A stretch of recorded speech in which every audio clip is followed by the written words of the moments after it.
আমি 12 ঘন্টা কাজ করি, রোজা রেখে নামাজ না পড়লে কি রোজা হবে? আমি জানতে চাচ্ছি, যদি কখনো শারীরিক অসুস্থতার কারণে তারাবি নামাজ না পড়তে পারি, এতে কি গুনাহ হবে? শুধু এশার নামাজ আদায় করলে হবে? রমজানে নারীরা উচ্চ আওয়াজে কোরআন তেলাওয়াত করতে পারবেন কিনা? রমজানের শেষ দশকের জন্য বিস্তারিত কিছু আমল বলো। তবে কদরে ভাগ্য পরিবর্তনের জন্য স্পেশাল কিছু আমল বলো। আমি কোর্ট ম্যারেজ করে বিয়ে করেছি, 3 বছর হলো এবং একটি সন্তানও আছে। ফ্যামিলির সম্মতিতে আবার মহরও ধার্য হয়েছে গর্ভের সন্তান থাকা অবস্থায়। এখন সম্পর্কটি হারাম নাকি হালাল? আমি 12 ঘন্টা কাজ করি, রোজা রেখে নামাজ না পড়লে কি রোজা হবে? রোজা রেখে নামাজ যদি কেউ না পড়ে, তাহলে এটা হলো লুঙ্গি খুলে পাগড়ি পরার মতো। অর্থাৎ রোজার গুরুত্বের চাইতে নামাজের গুরুত্ব বেশি না কম? বেশি। এখন আপনি রোজা রাখছেন কিন্তু নামাজ পড়েন নাই, তাহলে আপনি পাগড়ি পরছেন কিন্তু লুঙ্গি পরেন নাই। তাহলে পাগড়ি পরছেন, পাগড়ি পরার সওয়াব পাবেন, কিন্তু তার চাইতে লুঙ্গি না পরার গুনাহ ভয়ঙ্কর। তো এই জন্য রোজা রাখছেন, রোজার সওয়াব পাবেন, কিন্তু নামাজ পড়েন নাই, তার জন্য গুনাহ হবে তার চাইতে অনেক বেশি। এই জন্য রোজা রাখা উচিত, আবার নামাজও পড়া উচিত। রোজা রাখা যতটা উচিত, নামাজ তার চেয়ে বেশি পড়া, নামাজ পড়া আরও বেশি উচিত বা বেশি কর্তব্য। অতএব এই গুরুত্বটা আমাদের বুঝতে হবে এবং বোঝার চেষ্টা করতে হবে। আল্লাহ আমাদেরকে তৌফিক দান করুন। আমি জানতে চাচ্ছি, যদি কখনো শারীরিক অসুস্থতার কারণে তারাবি নামাজ না পড়তে পারি, এতে কি গুনাহ হবে? শুধু এশার নামাজ আদায় করলে হবে? বিশেষ কোনো অসুস্থতার কারণে কেউ যদি তারাবি নামাজ না পড়েন, তার রোজা হয়ে যাবে এবং তার গুনাহ হবে না ইনশাআল্লাহ। বিশেষ করে অসুস্থতার কারণে কেউ যদি মিস করেন, এরকম হতে পারে কালে ভদ্রে হঠাৎ কোনোদিন অসুস্থ হয়েছেন অথবা 2-4 দিন আপনার মিস হয়েছে, তো তাতে কোনো অসুবিধা হবে না ইনশাআল্লাহ। কারণ তারাবির নামাজ আদায় করা এটা ফরজ না, তবে একান্ত ওজর ছাড়া এটা ছেড়ে দেওয়া এটা চরম দুর্ভাগ্যের ব্যাপার এবং অবশ্যই অনুচিত কাজ এবং গুরুত্বপূর্ণ একটি সুন্নাহ পরিত্যাগ করা হলো। কিন্তু অসুস্থতার কারণে যদি কখনো মিস হয়, তাতে গুনাহ হবে না ইনশাআল্লাহ। বিশেষ কোনো কারণে বাদ পড়লে আপনার রমজানের রোজা ঠিকই আদায় হয়ে যাবে। রমজানে নারীরা উচ্চ আওয়াজে কোরআন তেলাওয়াত করতে পারবেন কিনা? নারী হোক আর পুরুষ হোক, কোরআনে কারীমের তেলাওয়াতের মধ্যে নীরবে তেলাওয়াত করতে পারেন, আবার কিছুটা মৃদু কণ্ঠের মৃদু আওয়াজে তেলাওয়াতও করতে পারেন। বিশেষ করে বাসাবাড়িতে একটু মৃদু কণ্ঠের আওয়াজে তেলাওয়াত করাই ভালো। শয়তানকে বিতাড়িত করবার প্রয়োজনে বিশেষ করে একটু উচ্চ স্বরে, একটু সরবে কোরআন তেলাওয়াত করা গুরুত্বপূর্ণ। মেয়েদের কোরআন তেলাওয়াতের ক্ষেত্রে লক্ষ্য করতে হবে যে পরপুরুষের কানে যেন তেলাওয়াতের আওয়াজ না যায়, রাস্তায় বাসার বাইরে যেন না যায়, সেটা খেয়াল রাখতে হয়। বাসার ভিতরে যদি থাকে, পরপুরুষ বা গায়রে মাহরামের কানে যদি আওয়াজ যাওয়ার আশঙ্কা না থাকে, তাহলে কোনো অসুবিধা নেই।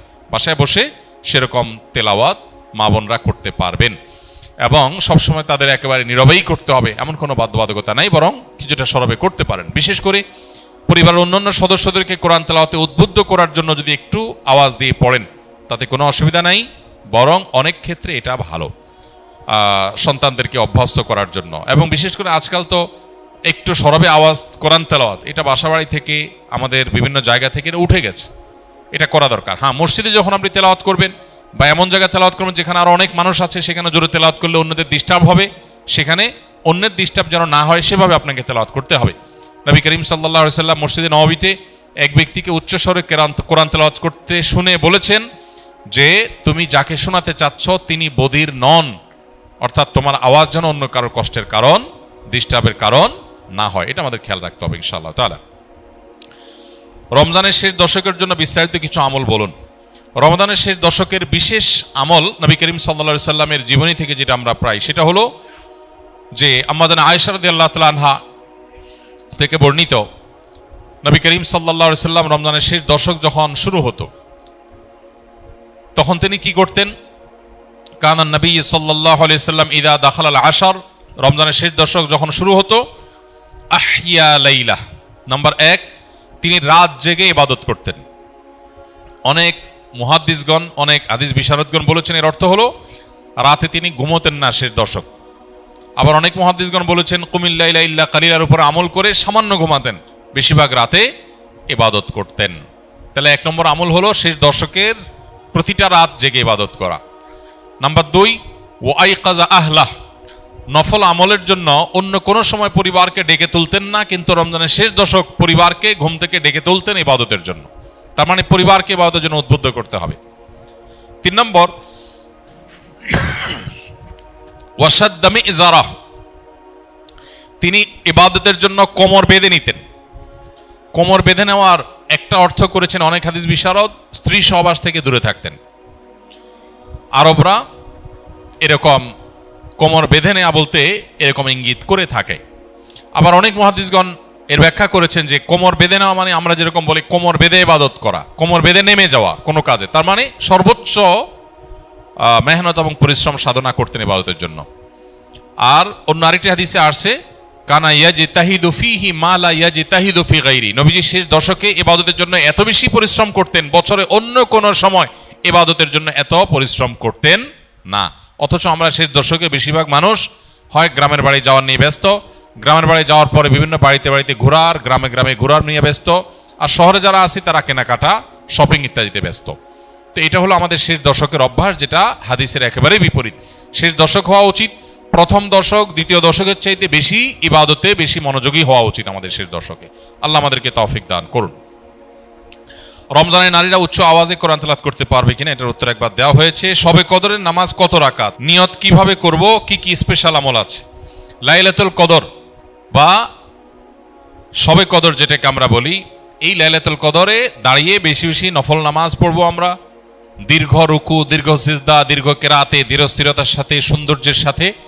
তো কোরআন তেলাওয়াত বেশি বেশি করা, দোয়া করা, জিকির আজকার করা, আল্লাহর কাছে আল্লাহ স্মরণ করা, এগুলোর মধ্য দিয়ে আমরা রাতকে কাটাবো। লাইলাতুল কদরে বিশেষ আমল বলতে একটা দোয়াই শুধু হাদিস দ্বারা আমরা জানতে পারি, সেটা হলো নবী করিম সাল্লাল্লাহু আলাইহি সাল্লাম মা আয়েশা রাদিয়াল্লাহু তাআলা আনহাকে শিখিয়েছেন যে লাইলাতুল কদর পেলে তিনি যেন এই দোয়া পড়েন, আল্লাহুম্মা ইন্নাকা আফুউন তুহিব্বুল আফওয়া ফা'ফু আন্নী, আল্লাহ আপনি ক্ষমাশীল, ক্ষমাশীলতাকে আপনি পছন্দ করেন, অতএব আমাকে ক্ষমা করুন। এই দোয়া আমরা বেশি বেশি পড়বো। এর বাইরে লাইলাতুল কদরের বা শবে কদরের আলাদা কোনো নামাজের ফরম্যাট নাই যে এত সংখ্যক রাকাত পড়তে হবে এবং প্রথম রাকাতে অমুক সূরার সাথে অমুক সূরা এতবার, দ্বিতীয় রাকাতে তমুক সূরা এতবার, এরকম কোনো বাধ্যবাধকতা নেই। যে কোনো সূরা দিয়ে অন্য যে কোনো সাধারণ নামাজের মতো করে আমরা লাইলাতুল কদরের নামাজ পড়তে পারি। আর এর জন্য আলাদা কোনো নিয়ত নেই যে নাওয়াইতু আন উসাল্লিয়া সালাত লাইলাতুল কদর বা লাইলাতুল কদর নামাজ পড়ছি, এরকম কোনো আলাদা নিয়ত দরকার নেই। আমি লাইলাতুল কদরে পড়ছি, আমার মাথায় আছে, এটুকুই নিয়ত ইনশাআল্লাহ যথেষ্ট হবে এবং সুন্দরভাবে সালাত আদায় করা, নামাজ পড়াটাই হলো গুরুত্বপূর্ণ। শবে কদরের ভাগ্য পরিবর্তনের জন্য স্পেশাল কিছু আমল বলুন। লাইলাতুল কদরে গুরুত্বপূর্ণ বিষয়গুলো ধার্য হয়। আল্লাহ তাআলা সূরা দুখানের একেবারে শুরুতে বলেছেন, ফিহা ইউফরাকু কুল্লু আমরিন হাকিম, লাইলাতুল কদরে সব গুরুত্বপূর্ণ বিষয়গুলোকে ধার্য করা হয়। এই জন্য লাইলাতুল কদরে গুরুত্বপূর্ণ বিষয় যেন আমার নসিবে আল্লাহ লেখেন, আল্লাহ যেন তাকদিরে ভালো কিছু দেন, আমরা আল্লাহর কাছে দোয়া করব এবং সেই সাথে তাকদিরে যেন ভালো কিছু হয় সেজন্য নেক আমল করবো ইনশাআল্লাহ। যে যত বেশি নেক আমল করবে এবং যে যত বেশি গুনাহ থেকে বেঁচে থাকবে, আল্লাহ তাআলা তার জন্য তত বেশি কল্যাণের ফয়সালা, ভালোর ফয়সালা করবেন।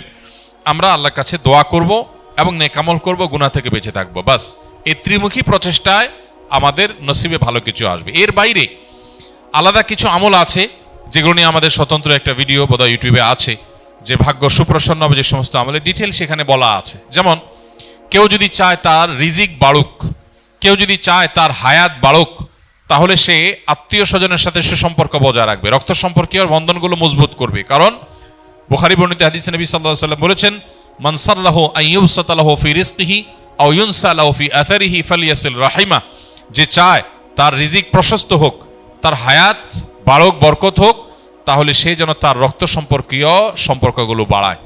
ঠিক তেমনিভাবে জীবনে বারাকা লাভের যে সমস্ত উপায়গুলো আছে, যে কোনো কাজ বিসমিল্লাহ দিয়ে শুরু করা, কুল্লু আমরিন যি বালিন লাম ইউবদা বিবিসমিল্লাহি ফাহুয়া আবতার আও আকতা আও কামা ওয়ারাদা ফিল হাদিস, কোনো গুরুত্বপূর্ণ কাজ আল্লাহর নাম নিয়ে শুরু করলে সেখানে বরকত হয়। অতএব আমার নসিবে ভালো কিছু হওয়ার জন্য এই আমার হাদিস বর্ণিত আমলগুলোকে আমরা ফলো করতে পারি। আর জেনারেলি কথা হলো নেক আমল বেশি করা, গুনাহ থেকে বেঁচে থাকা, আর নসিবে ভালো কিছু দেওয়ার জন্য আল্লাহর কাছে দোয়া করা। লা ইয়ারুদ্দুত তাকদীর ইল্লা দোয়া, কারণ তাকদীর এটা দোয়া দ্বারায় ক্ষেত্র বিশেষে পরিবর্তন হয়, হাদিস দ্বারা প্রমাণিত। এই জন্য গভীরভাবে আল্লাহর কাছে দোয়া মনোনিবেশ করতে হবে। আমি কোর্ট ম্যারেজ করে বিয়ে করেছি, 3 বছর হলো এবং একটি সন্তানও আছে। ফ্যামিলির সম্মতিতে আবার মহরও ধার্য হয়েছে গর্ভের সন্তান থাকা অবস্থায়। এখন সম্পর্কটি হারাম নাকি হালাল? এই ধরনের প্রশ্ন উত্তরে আমরা বলে থাকি যে কোনো আলেমের সাথে সরাসরি সাক্ষাৎ করে শরণাপন্ন হয়ে তারপর উত্তর নেওয়ার চেষ্টা করবেন, কারণ এখানে থটগত একটা গুরুত্বপূর্ণ বিষয় আছে যেটার উপর ভিত্তি করে মাসআলার উত্তর পরিবর্তন হয়ে যেতে পারে।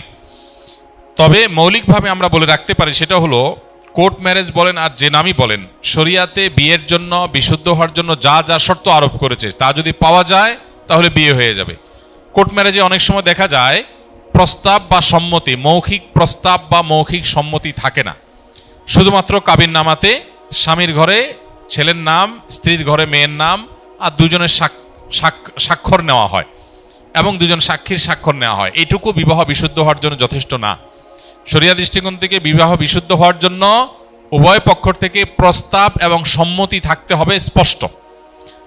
যদি কেউ যদি বোবা হন, মুখে উচ্চারণ করতে না পারেন, তাহলে তিনি মাথা নেড়ে ইশারায় তিনি অন্তত সম্মতি প্রকাশ করবেন। আর তা না হলে মুখে আমি প্রস্তাব করলাম, আমি কবুল করলাম, গ্রহণ করলাম, এরকম কথা দুজন সাক্ষী শুনতে হবে, তাহলে বিয়ে বিশুদ্ধ হবে। অতএব বিবাহ বিশুদ্ধের জন্য দুজন সাক্ষী উপস্থিত ছিলেন কিনা, তারপরে তারা এই প্রস্তাব এবং সম্মতির কথা শুনতে পেয়েছেন কিনা, সাক্ষীদের উপস্থিতি এবং প্রস্তাব সম্মতি এটা একই মজলিসে একই বৈঠকে হয়েছে কিনা, এই বিষয়গুলো গুরুত্বপূর্ণ। এগুলো যদি হয়ে যায়, মহর যদি ধার্য কোনো কারণে নাও হয়, পরে ধার্য হয়ে যায়, বা অটোমেটিক যে মহরে মিছিল বলা হয় সেটা ধার্য হয়ে যায়, তাতেও বিয়ে হয়ে যায়। কিন্তু বিয়ের গুরুত্বপূর্ণ বিষয় হলো এই জিনিসটা। অতএব এটা কতটা হয়েছে না হয়েছে অনেকখানি প্রশ্ন উত্তরের উপর অনেক সময় নির্ভর করে। এই জন্য এ ধরনের প্রশ্ন উত্তরের জন্য আমরা অনুরোধ করি যে ওলামা একরামের সাথে সরাসরি সাক্ষাৎ করে আপনার আশপাশে কোনো মসজিদে, গুরুত্বপূর্ণ মাদ্রাসাগুলোতে উপস্থিত হয়ে মুফতিদের সাথে সাক্ষাৎ করে আপনি আপনার ডিটেল বলে উত্তর নেওয়ার চেষ্টা করবেন। আসুন্নাহ ফাউন্ডেশনে প্রতিদিন সকাল 8টা থেকে রাত 10টা পর্যন্ত ওলামা একরাম ফোনে উত্তর দেন এবং সরাসরি উত্তর দিয়ে থাকেন, সেখানে উপস্থিত হতে পারেন। 2022 সালের ঘটনা, আমি অনার্স 2য় বর্ষে পড়ি, তখন একটি ডিভোর্সি মেয়ের সাথে হারাম সম্পর্কে জড়িয়ে পড়ি।